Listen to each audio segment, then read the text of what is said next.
Highbridge, a division of Recorded Books, presents Southernmost by Silas House, read by Charlie Thurston. Try to walk this earth an honest man, but evil waves at me its ugly hand. The radar watches me from above, shouting down, I hope you make it on this earth. Sometimes this world will leave you, Lord, kicking and a-screaming, wondering if you'll see the next day through. But as for me, I do believe that good luck comes from trying. So until I get mine, I'll work the whole day through. Jim James, Honest Man. The river is within us. The sea is all about us. T.S. Eliot, The Dry Salvages. Part 1. This is to mother you. 1. The rain had been falling with a pounding meanness, without ceasing for 2 days, and then the water rose all at once in the middle of the night. A brutal rush so fast Asher thought at first a dam might have broken somewhere upstream. The ground had simply become so saturated it could not hold any more water. All the creeks were conspiring down the ridges until they washed out into the Cumberland. There was no use in anyone going to bed because they all knew what was going to happen. They only had to wait. The day dawned without any sign of sun, a sky that groaned open from a black night to a dull purple and gray of morning. Asher went out to walk the ridge and get a full eye on the situation. The news wasn't telling them anything worthwhile.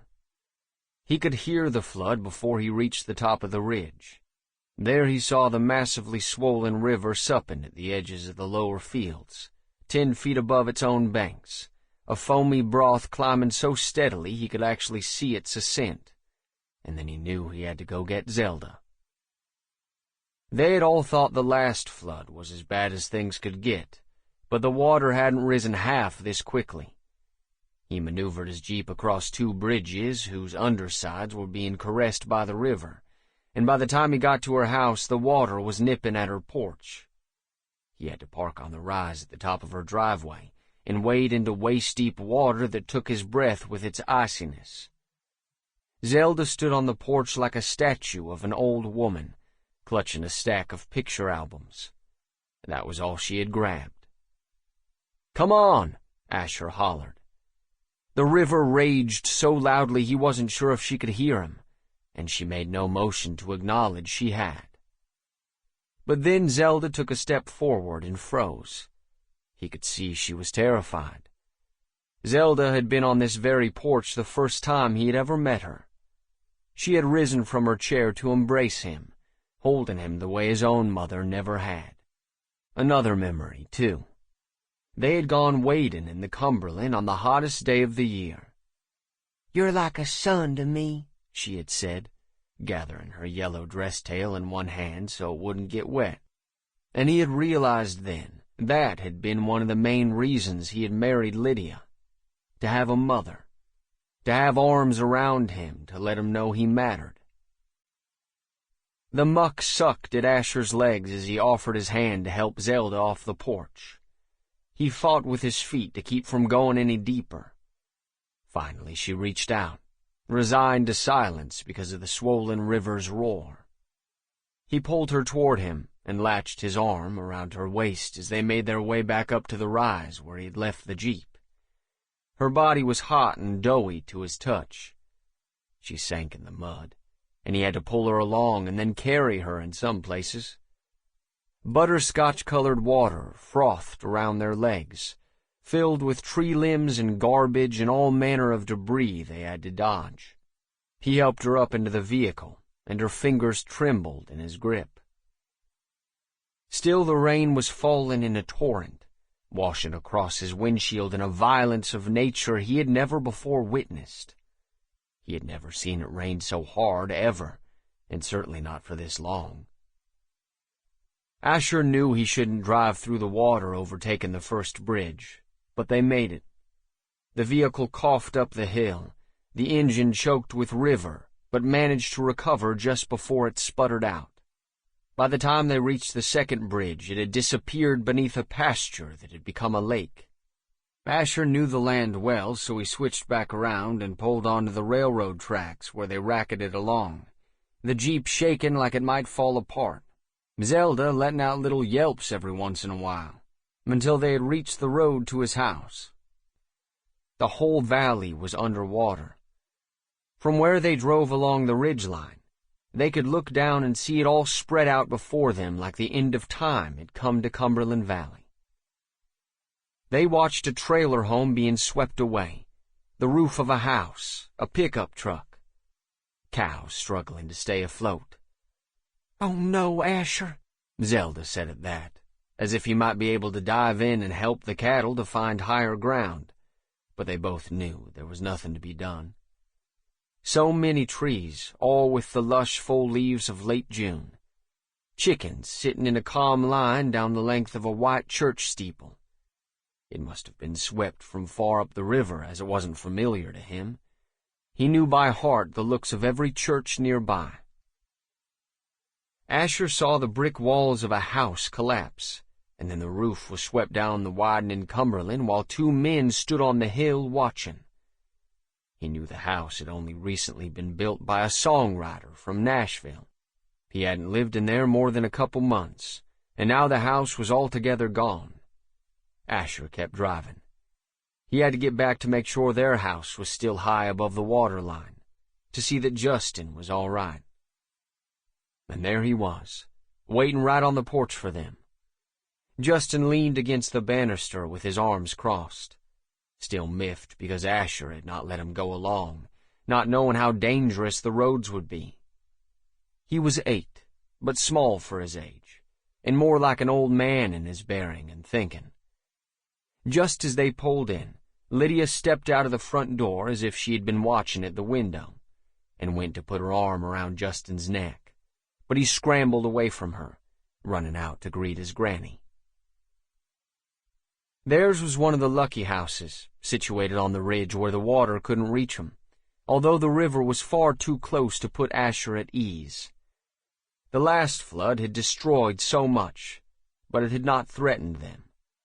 This one was licking awfully close, and if the rain kept falling, the Cumberland would have no choice but to keep rising until the water was seeping into their home. His church had been built on the highest point in those parts more than 100 years before, but many in his congregation would be homeless. Some of them had only recently rebuilt from the last flood. He had no idea how he would handle all the care they would need.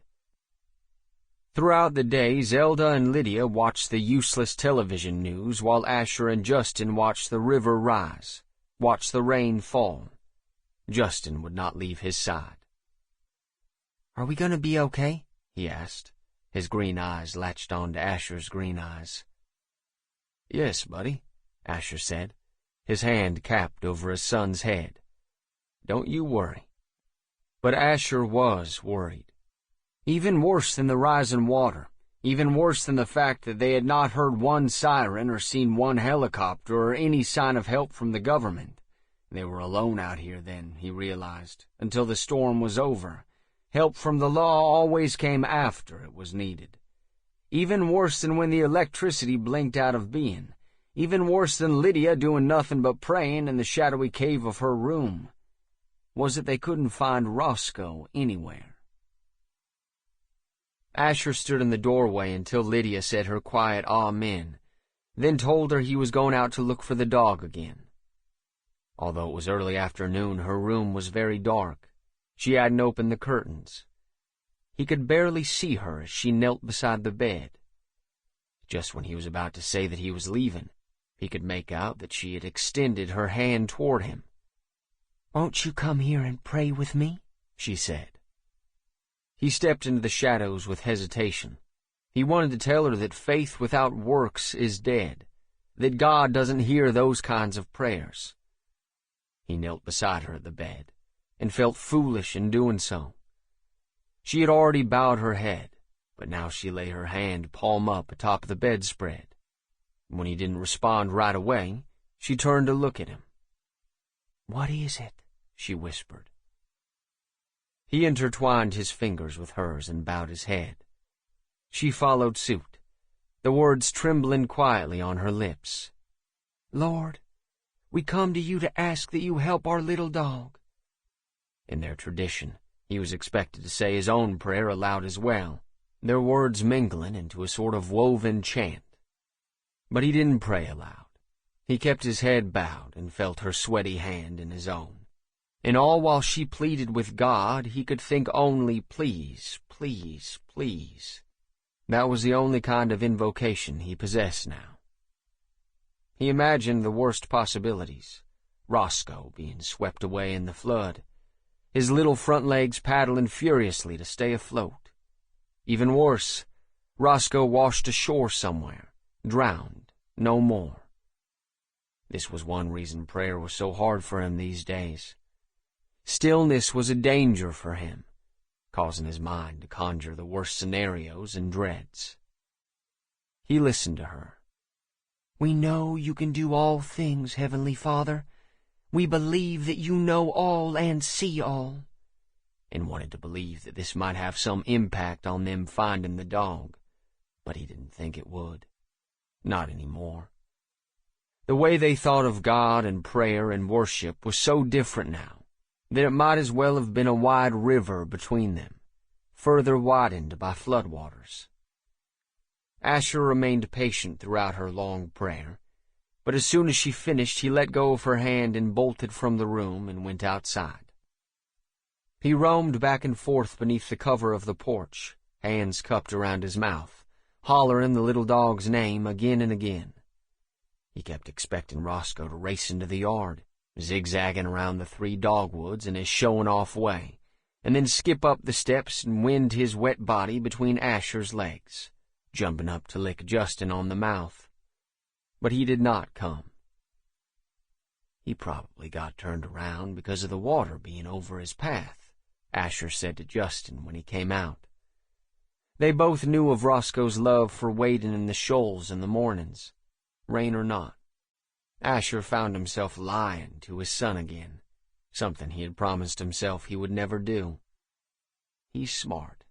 He'll find his way back. Justin turned his attention back to the sopping yard. He squinted his eyes to see through the spears of rain, watching for his dog. The house had grown hot. They opened all of the windows, but this did little more for the heat than to add dampness. Zelda and Lydia cooked supper on the gas stove. They used what they could from the freezer, since it would all thaw out and be ruined anyway. The adults picked at the pork chops and fried corn, nudging the food around their plates with forks, picking up their slices of bread only to sit them back down, uneaten. Only Justin was able to eat. After supper, Asher stood at the window and watched the rain lash at the glass as greenish-gray clouds loomed overhead. Lydia came up behind him without warning and put her hand on the soft meat of his upper arm, causing him to draw away in a startled flinch. "Why couldn't you pray aloud with me?" she asked quietly. "For Roscoe." "I said my own kind of prayer, Lydia." "But you couldn't pray with me," she said. "Y'all everyone cut me out, push me away. You, my own little boy, my own mother." Her brow was knitted with grief. "Feels like I'm all alone in this world." "I'm sorry it feels that way," he said, and after a time she stepped away into the shadows. Asher went back out to help the closest neighbors, but there was nothing to do except watch their lives float away, or pray that their houses would be spared. This was too much, they said. This one felt like a judgment. They stood on the ridges together as the night gathered in, black and thick. The electricity was off as far as they could see, a total darkness unlike any Asher had ever known. He wondered about the 2 men he had seen earlier, and felt guilty that he had not offered them a ride while some of the roads were still navigable. Nobody would be going anywhere now. Back home they all sat in the living room without saying much. There was little to be said. Justin slept off and on, leaned against Asher on the couch, but he awoke at the slightest sound, and sometimes at his own dreams. Around midnight, the rain fell only in thin lines for a time, and then it finally stopped, just like that, like someone had snapped their fingers, the night's stillness somehow more threatening than the showers had been. Now they could hear the roaring river, churning with trees and houses and animals. They might have heard the cries of calves or the terrified whinnies of horses right through the walls of the house itself, but all the other debris was too loud for that, a cacophony of loss. They didn't know it yet, but the flood had killed more than 40 people, and soon, once the floodwaters began to drop, corpses would be revealed in the treetops, trapped in houses, or washed up on the banks of the Cumberland River. Now that night had capped itself down around the world, Justin had grown more upset, and was unable to go back to sleep after being awakened by a low, rapture-like thunder. "I can't stand it," Justin said. There were tears in his eyes, and he was struggling to not shed them. "He's lost out there." Sometimes Asher worried the boy might always be able to get along better with animals than other people. Other times he thought that might not be such a bad fate. If there was anything he had learned so far in life, it was that dogs often made better friends than folks did. "It's all right, little buddy," Asher whispered against his son's forehead, patting his small back. "He'll make it home." As long as he kept telling Justin everything was okay, everything would be okay. He felt his own assurances might be the only thing holding the entire world together at this moment. "Hush crying now, honey," Lydia said, her voice sudden and stark in the darkness of the living room. Her face was lit with the glow from the candles. "Boys don't cry and go on like that." Asher set his eyes on her in a way to warn her against saying more. Why shouldn't the boy be able to grieve over his dog? Zelda looked from Asher to her daughter, letting them both know that this was no night to argue. Lydia made her voice tender, quieter. "If he doesn't toughen up, I'm afraid the world'll eat him alive." Asher rose and took his son with him out to the porch. They stood listening to the moan and groan of the impregnated river. No lights anywhere. The threatening convulsions of lightning way off in the distance back toward Nashville. Asher looked up. The clouds had drifted away, and with all electricity gone, there were more stars than he had ever seen in his life. Stars strewn out in such a mass that they looked like shimmery silver clouds. "Look, Justin," he said. "Look at all the stars." "God," Justin whispered. And then he was gone. 2. Asher ran to the ridge first, Justin's favorite place. He hoped that's where he had gone instead of down to the boiling river that had spilled over into the lower yard. He knew that Justin was trying to find Roscoe. Asher raced behind the house and past the tool shed, one corner being devoured by the saturated ground, past their ruined garden, his bushy tomato plants beaten down into the rich black dirt by the rain, full ditches between each destroyed row, and onto the path that led up to the ridge. Here the earth was so wet it sucked at his shoes. Up ahead were the thick woods crowding the ridge behind their house. Asher stopped at the mouth of the path to allow his eyes to adjust. The woods were all blackness, the full trees of high summer blocking out any starlight that might have guided his way. But he knew these woods so well he could walk through them with his eyes closed. The noise down at the river seemed larger now, a wall of grinding and moaning, trees and cars rubbing up against refrigerators and the roofs of houses. Still, Asher was sure he had heard Roscoe barking. Perhaps Justin had heard this too, and was following the deceptive sound. Hearing has a way of fooling itself to believe what it wants. The night smelled like a rotten log, the kind that mushed under his foot on their evening walks together. Asher had taught his son the names of trees and how to identify them. The feel of the bark, the shapes of the leaves. The hickory trees were scaly-barked. The tulip poplars possessed greenish-yellow flowers in the early summer. Sometimes Asher would stop and put his hand out to rest against Justin's upper chest.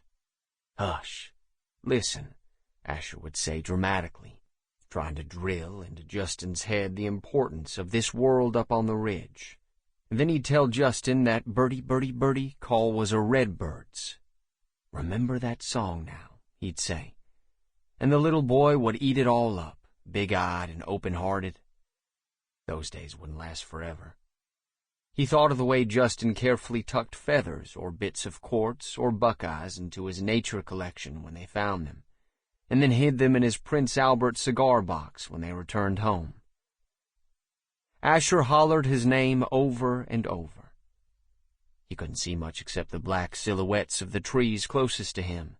Once Asher had found Justin and Roscoe in a grassy bald back in the woods, asleep. Roscoe's head rested on Justin's arm like a pillow, his wet black nose touching Justin's neck. Asher had come to the boundary fence, and he was sure Justin wouldn't have gone past that. So he took off at a jog until he had come back out into the starlit yard behind their house. He looked under the porch, in the tool shed, where he grabbed a great hank of thick rope just in case, wrapping it around his torso from shoulder to hip. Even in the doghouse, he cupped his hands and hollered his son's name, but his voice was lost on the wall of noise. He ran back into the house and told Lydia and Zelda to come help him look. "Vanished?" Lydia said. He had seen the lightning earlier and knew that it was most likely raining again in the east. More water back there could drive this flood up in seconds. Or Justin could just stumble into the water trying to save Roscoe. He was out there and they had to find him immediately. "We've got to look." All three of them roamed the yard calling Justin's name. Lydia prayed aloud that he would be found. Asher felt sick to his stomach. They had lost him. He was gone, just like Roscoe. "I'm going down to the river," Asher called. "Asher, wait!" Zelda hollered, one hand out in front of her as if she were about to catch a ball being thrown to her. But Asher did not wait, and didn't realize for a moment that Lydia was right at his heels, even though it would have made more sense for them to look in different directions to cover more ground. They had no other choice but to go to the flood. Here the tree cover was not so thick. The starlight managed to shine through the willows. Asher could see the flood growing before his eyes as if a tidal wave was sweeping toward them. He could see only the very tops of the concrete railings of the bridge, and even they were disappearing as the water heightened. Then, the great screech and grind of the house pirouetting as it was swept down the Cumberland toward them, the surge of water unfolding itself across the valley, the three figures hollering as they ran toward them, the screaming of a child. 3. Asher didn't know the two men running with Justin down the water's edge, yelling and pointing to the floating house as if Asher and Lydia hadn't seen it, hadn't heard the people screaming from inside it. Asher didn't know how he had the foresight to run to the nearest willow that wasn't already submerged and tie the rope there. The men with Justin were shouting to him, but he could not hear over the groaning of the flood waters. He could see that the house was going to slam into the bridge, and when that happened, the people inside might be forced into the water. He could make out, too, a man, he thought, holding a child in his arms as he thrust his body out of a window that was crowded with tree limbs. The man was screaming, and the child was crying, and both were little more than silhouettes about to die. The larger of the two men with Justin saw what Asher was doing and ran to him. Asher thrust the rope into the man's hands and hoped he would be able to hold it taut. Already the man had looped and tied the rope around his waist. Asher watched as the man disappeared into the water. They could no longer see the concrete bridge, but it was clear to them when the house crashed into it. The lumber splintered and cried out. Trees and a car and cow corpses had been bobbing behind the house in the surge, and now they all plowed into the side of it. the nose of the car bursting through a wall. The man and child were still in the window, the man folded over the windowsill like a towel, the child still holding on to him, still crying out. Now Asher could see only glimpses of them behind the building debris, but they were there.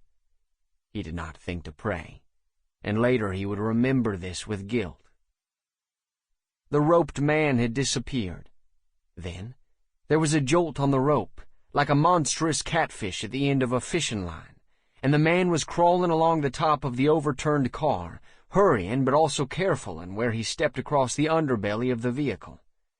The child was screaming more loudly now, then pounded on the man's shoulder to rouse him. The rope was burning Asher's hands, cutting into his fingers and across the meat of his palm. Then, even though Asher had not prayed, perhaps someone else had, perhaps all of them had except him, the house turned in one 90-degree angle so that the people in the window neared the bank. The rescuer wrested them out of the house and then pulled them across a few feet of the frothing water. When the roped man handed off the little girl, Asher could see her now. Over his shoulder, the father in the window instinctively reached out for her, as if the flood was carrying her away. He leaned out so far that he nearly fell from his precarious perch in the window. The rescuer pushed through the water, going under once, the child along with him, causing all of them on the bank to cry out and step forward. The father pushed himself out of the window and was swallowed by the river. The girl lay on the ground near Asher's feet, Lydia and Zelda descending upon her as she coughed up flood water and clutched at her throat as if being strangled. Only then did Asher see that most of her clothes had been ripped off, and he looked away, because she was older than he had thought, a teenager. He pulled his soaked t-shirt over his head and handed it to Lydia, so she could cover the girl's small breasts. The man with the rope turned to go back, but then he collapsed, spewing forth a green spray of the river that had gulped down his throat. Asher let go of the rope and ran to the edge of the thrashing water, where the father had made it to a shallow spot where he could lie with the top half of his body out of the flood. He wasn't able to pull himself forward any farther, but he reached for his child, his hands out to her, even as he fought to find air instead of river in his lungs. Asher waded in, hooked his arms under the man's armpits, and pulled him out of the water. He stood over him, suddenly aware that he was out of breath himself. He bent, his hands on his knees as he tried to gather himself. When he turned his head, he saw them. The other two men farther down the slope. The one with the rope cutting into his waist lay gasping for breath. The other squatted on the ground, leaning over him, and then kissed the rescuer's face, forehead, under each eye, even on the mouth, begging him to be all right. 4. Of course they knew them once they were able to see their faces clearly. Caleb Carey, one of the deacons at Asher's church, and his daughter, Rosalie, just 5 years older than Justin. Their house had been washed nearly 2 miles down the river. Asher and the stranger helped Caleb walk up the ridge to the house. The other man carried Rosalie in his arms. They had not gone far before Caleb vomited up flood water. Only a trickle, but he heaved violently, as if there was more that never came. He ate at great gulps of breath. "He's having a panic attack," Lydia said. "No, I think he's in shock," Asher said. He'd been a lifeguard at Montgomery Bell one summer, and had not realized until now that he had retained some of his first aid training. Caleb collapsed under their arms. They carried his dead weight up to the house and laid him down on the couch, stacking 2 pillows beneath his feet. Caleb's skin was grayish, his eyes very narrow. "She's drowned," he mumbled. "She's drowned, Asher." No, Rosalie is right here with us. She's fine." "No, she." He couldn't say more, but his eyes had become large, unfocused. Of course, Asher thought. Not Rosalie. Caleb's wife. She was nowhere to be found. Sample complete. Ready to continue?